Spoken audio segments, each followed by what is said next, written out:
जिस किसी के भी विवाह में कोई भी प्रकार की बाधा आती हो, उन्होंने अगर ये श्रावण मास में नंदी महाराज के कान में ये मंत्र बोल दिया तो उनके विवाह में कोई भी बाधा होगी वो दूर होगी, जल्दी से रिश्ता आएगा और जैसे शिव परिवार है वैसे उनका भी परिवार बनेगा।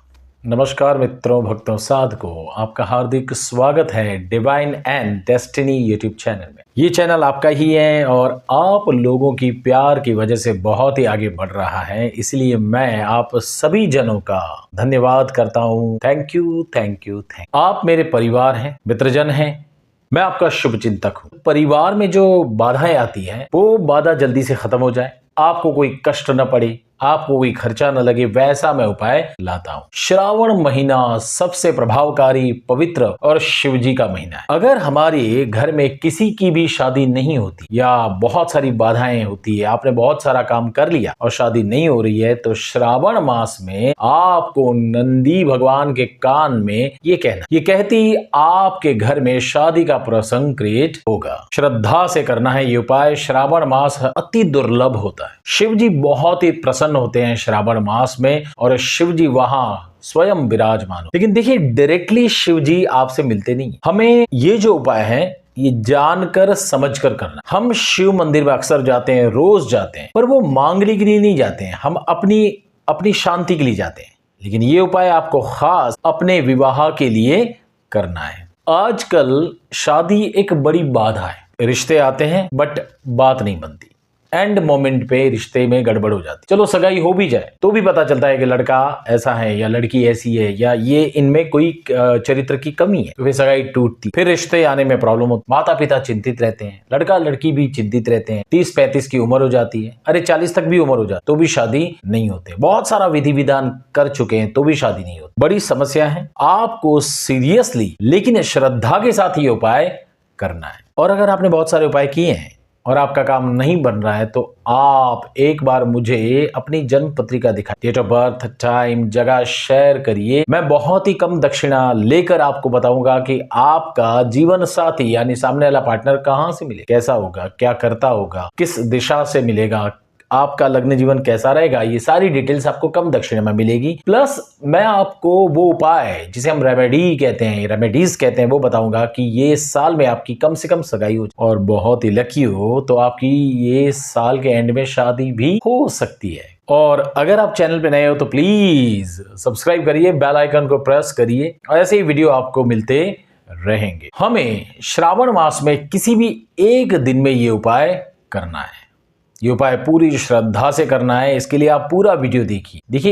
एक दिन में पूरी श्रद्धा होनी चाहिए, आपका काम पक्का हो जाएगा। लकी रहोगे तो श्रावण मास में ही आपकी सगाई हो सकती है। हमें स्नान आदि करने के पश्चात शिव के मंदिर में जाना और शिव के मंदिर में हमें कुछ सामग्री लेके जाना है। कुमकुम, चंदन, बेलीपत्र, दूध, धतूरा, धतूरे के फूल, कनेर के फूल, पारिजात पुष्प के मिलते हैं तो बहुत ही अच्छा है। फिर कच्चा दूध आपको लेके जाना है, काले तिल आपको लेके जाना है, अगर गुलाब जल मिलता है तो बहुत ही अच्छा होता है। ये सारी सामग्री आपको शिव मंदिर में लेके जानी। पूजा की सामग्री जो मिले, लेकिन उसके अंदर दूध, काले तिल, चंदन और बिल्व पत्र अवश्य होने चाहिए, क्योंकि ये शिव को बहुत ही प्रिय है। ये उपाय कोई भी कर सकता है। मैं प्रायोरिटी देता हूं जिनकी शादी नहीं होती है, वो लड़का हो चाहे लड़की हो, वो अपने हाथ से ये उपाय अगर वो करते हैं तो उनके वाइब्रेशंस रहते हैं, उनकी इच्छाएं रहती है और शिव जी जल्दी उनकी इच्छा सुन लेते हैं। इसी कारणवश वो नहीं कर पाते हैं तो माता करे, और माता भी नहीं कर पाती है तो उनके पिताजी ये उपाय कर सकते हैं, या घर का कोई भी सदस्य, उनके भाई बहन जिनके विवाह नहीं होता, उनका नाम लेकर ये उपाय कर सकते हैं।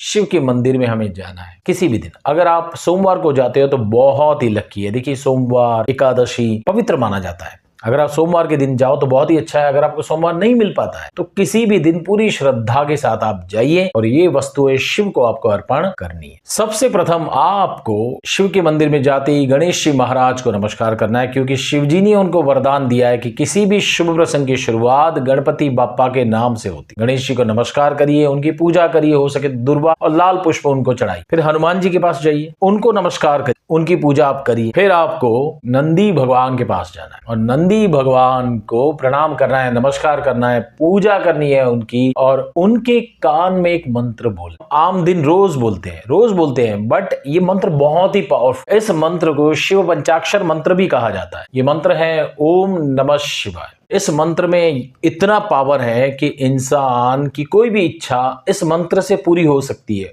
ओम है नमः शिवाय। शिव का अर्थ ही होता है कल्याण करने वाले। शंकर का अर्थ होता है शम करोति ति शंकर, जो कल्याण करते हैं वो एक ही देव है, वो है शिव जी। और उनके मंदिर में उनका परिवार है, गणेश जी, हनुमान जी, नंदी भगवान, कुर्म भगवान, ऊपर काल भैरव, माता पार्वती, गंगा जी, सर्प, और फिर शिवलिंग, अशोक सुंदरी, पूरा परिवार है उनका। तो जैसे उनका परिवार है वैसा आपका भी परिवार बनेगा। तो नंदी भगवान के कान में आपको अपनी इच्छा रखनी है और ये मंत्र 11 बार ओम नमः शिवाय श्रद्धा से बोलना है, दिल से बोलना है। अगर आंसू आ जाए तो बहुत ही अच्छा। कई लोग देखिए पूजा करते हैं तो उनकी आंख में आंसू आता है, वो बहुत ही अच्छा साइन है, पता है आपको, क्योंकि आपने हृदय से श्रद्धा से ये भाव से पूजा की है। नंदी भगवान को अपनी इच्छा बताइए, ओम नमः शिवाय 11 बार बोलिए, उन्हें प्रार्थना करिए, और फिर आपको कुर्म भगवान को नमस्कार करके, ऊपर जो काल भैरव जी विराजमान होते हैं वहां पे नमस्कार करके आपको भूगर्भ में जाना है। भूगर्भ में माता पार्वती को नमस्कार करना है, फिर आपको शिव जी के पास आना है, शिव जी को नमस्कार करना है, और सबसे प्रथम आपको ओम नमः शिवाय बोलकर शिव जी को अर्पण करना है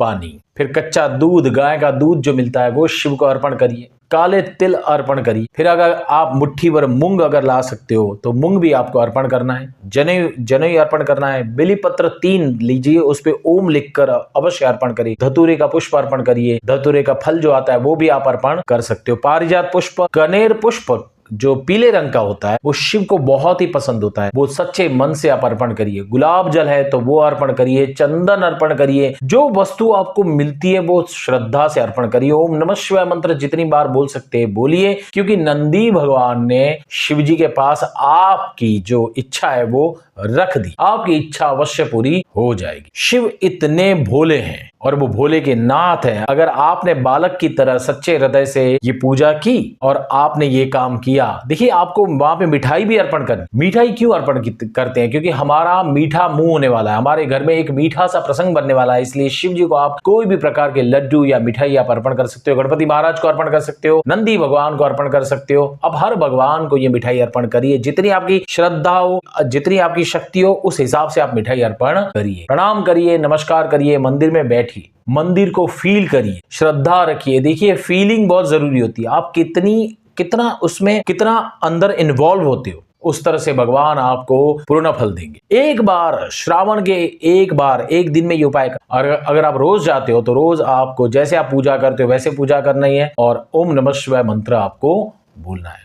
श्रावण महीने में ही आपका कार्य हो जाएगा। भोलेनाथ प्रसन्न होते हैं और हमारे घर में शुभ प्रसंग बनने की शुरुआत होती है। कैसे होती है? क्योंकि गणपति महाराज जो होते हैं वो मंगल दाता है, शुभ प्रसंग बनने की शुरुआत वहीं से। हनुमान जी कोई भी प्रकार की बाधा दूर करते हैं, हनुमान जी को नमस्कार करते ही हमारे जीवन में कोई भी प्रकार का अमंगल होता नहीं है। नंदी भगवान को नमस्कार करिए तो वो आपकी इच्छा शिव तक पहुंचाते हैं। कुर्म भगवान है वो कंट्रोल, यानी इंद्रियों को कंट्रोल करने का वो साइन है, सिंबल। काल भैरव जी होते हैं, उनकी आंखों में इतना पावर रहता है कि आपके घर में कोई भी नेगेटिविटी दूर हो जाती है। फिर आप भूगर्भ में जाते हो तो वहां तो माता पार्वती है, शिव है।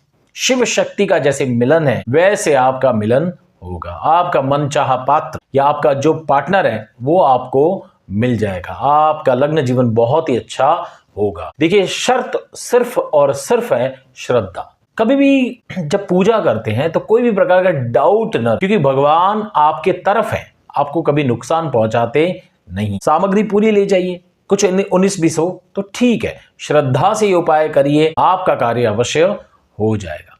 और अगर आपका कार्य नहीं होता है तो आप मुझे पत्रिका दिखाइए, दिए गए नंबर पे कांटेक्ट करिए, मैं कम दक्षिणा लेकर आपको सारी डिटेल्स बताऊंगा। और अगर आपकी कुंडली में कोई प्रकार की बाधा होगी तो मैं रेमेडीज बताऊंगा ताकि आपका कार्य जल्दी से हो जाए। देखिए ये शादी वाला मामला है ना, बहुत सोच समझ के हमें फैसला करना होता है, क्योंकि जल्दबाजी में ऐसा जीवन साथी मिलता है कि पूरा जीवन बर्बाद हो जाता है। तो शांति रखिए, इतने साल गए हैं तो थोड़े महीने और जाने दीजिए, पर शिव का ये उपाय करिए और ऐसी जोड़ी बनेगी आप कभी सोच ही नहीं सकते। ईश्वर जब जोड़ी बनाता है ना तो हमारे कल्पना हम जो चाहते हैं उससे ज्यादा हमें वो प्रदान करता है। बस श्रद्धा से उपाय करिए। मैं ईश्वर से यही प्रार्थना करता हूं कि आपके घर में सुख शांति समृद्धि आए और ऐसी जोड़ी बने। हरिओम शांति। ओम नमः शिवाय।